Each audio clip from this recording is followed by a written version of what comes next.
So first, let's look at a problem that determines the radius of an atom given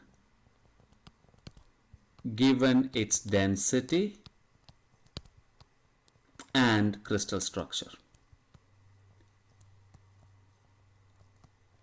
So the density is given, crystal structure is given, whether it's BCC, FCC or simple cube.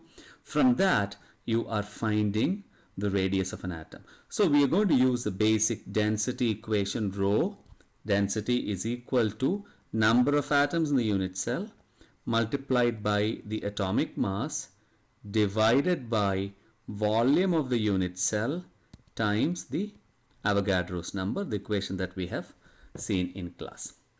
So let's find out the radius of a palladium atom. So you're given it's a palladium atom, and palladium has an FCC crystal structure. So palladium has an FCC crystal structure, and the density of palladium is given as 12 grams per centimeter cube. So you're asked to find the radius of this atom. So we're going to use this equation. Rho is N times A divided by VCO times Na. And since it's an FCC crystal, you now know that the value of N is 4. There are 4 atoms per unit cell in an FCC crystal structure. Therefore, we're going to say 12 grams per centimeter cube. Be very careful with the units. Gram and centimeter cube is equal to 4 number of atoms in the unit cell. Oh, and then atomic mass of palladium. You can look at the periodic table. If not, it'll be given. You can find it out as 106.4 grams per mole. That is the atomic mass of palladium divided by volume of unit cell we don't know, and that's where we are going to get the radius from. So it's volume of unit cell times Avogadro's number is 6.023 times 10 to the 23 atoms per mole.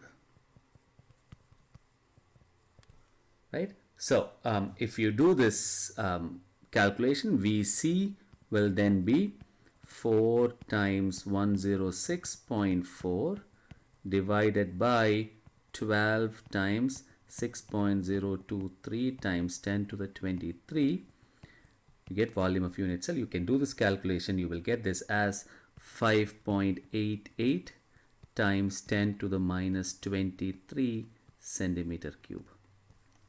This is the volume of the unit cell.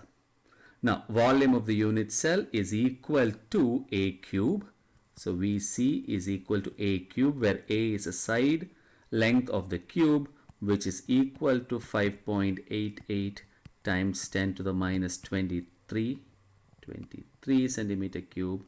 From that, we can find A, which is a side length of the cube, as 3.89 times 10 to the minus 8 centimeters. So you can do this calculation. You will get the side length of the cube as 3.89 times 10 to the minus 8 centimeter. Now, for an FCC unit cell, you have seen that we have done the derivation in class. 4R, 4 times radius, is equal to root 2 times A. Therefore, R is equal to root 2 times A over 4. You substitute this A here, you will get R as 1.375 times 10 to the minus 8 centimeters. These are all atoms. They're very small, so we always use their radius in nanometers. 1 nanometer is 10 to the minus 9 meter, or you can do this as 0.1375 nanometers. This is the radius of the palladium atom, and that is your answer. So you can do these kinds of problems, whether to find the radius, or given the radius, now you can find the density. Given the radius, you can find what crystal structure it is. and all of those kinds of problems. So this is one simple problem on crystal structure. Now the second problem that we are going to do today, which I'm going to show you today, the second type of problem is the one where we have the X-ray diffraction data, X-ray diffractions that we talked about in class to determine the crystal structure. So you have X-ray diffraction data. You know the wavelength of the X-rays, for example, lambda. So here I'm giving a wavelength of X-rays as 0.1659 nanometers. So here is an X-ray with a wavelength of 0.1659 nanometers, and the angle of diffraction, so this is diffracting on a crystal, the angle of diffraction is given as 75.99 degrees, and you are having this diffract out of a BCC crystal. You are asked to find out the lattice spacing, the crystal lattice spacing D. That's a question.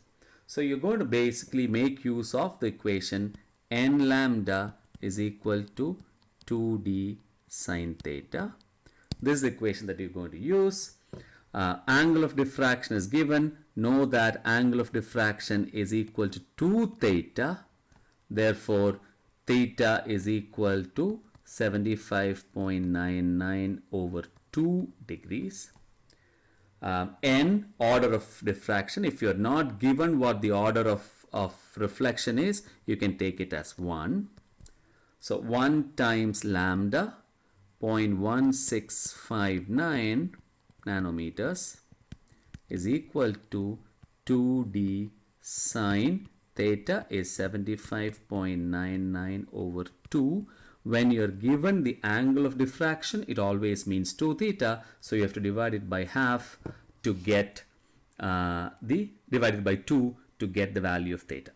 So from this, you can get d as 0.1347 nanometers. So this is the lattice spacing d. Now, if you're also given that this is actually diffracting out of, say, a 211 crystal. 211 crystal, we have talked about this in class. 211 is basically the HKL indices of the crystal. So if this is a 211 crystal, you know that D is equal to A over square root of H square plus K square plus L square. So you know that. You know the value of D. You can find A as 0.1347 nanometers times square root of 2 square plus 1 square plus 1 square, or you will get the value of A as 0.3299 nanometers. Now, A, which is basically the side length of the cube, right? So A is the side length of the cube.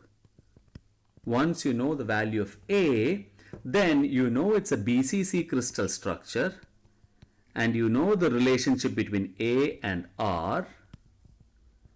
For a BCC crystal structure, you know 4R is equal to root 3A. Therefore, if you want to find the radius of this atom is root 3A over 4, you will find the radius of this atom as root 3 times 0.3299 nanometers divided by 4, and you get that as 0.1428 nanometers. So you now can get the radius of this atom from the X-ray diffraction information. Also, following these steps, once you're given the angle of diffraction and the wavelength of the X-rays that is impinging on this crystal structure. So two different types of problems for you to solve. One is to find using the density to find radius. The other is using the crystal structure information to find the radius of